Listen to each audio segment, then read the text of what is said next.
Hey guys, so today a client called us to help him replace two broken garage door windows in Woodbridge.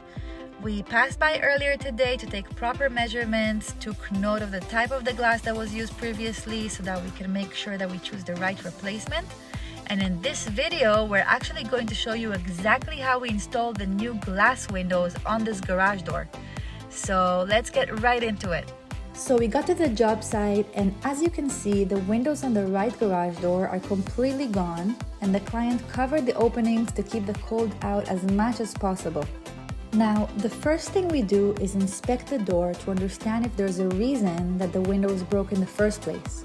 When we opened the door, we noticed that the top panel kept bending at the center and needed extra support so that it doesn't break the windows again. Now that the panel has the support it needed, we can start taking care of the windows. We start by removing the screws from the window frame. We then gently remove the frame. We place the insert and window inside, and then we close the frame back up with the screws.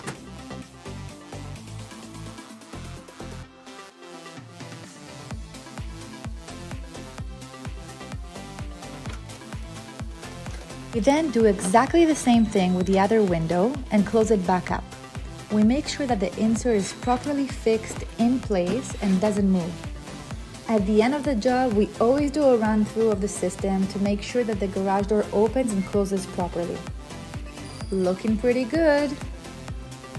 Okay, so it's gotten pretty late, so it's dark outside, but you can definitely see the results. We're very happy, and most importantly, our client is happy. If you have any questions or comments, feel free to leave them below. And if you need any help with your garage door, don't hesitate to contact us. Don't forget to like and subscribe to our channel.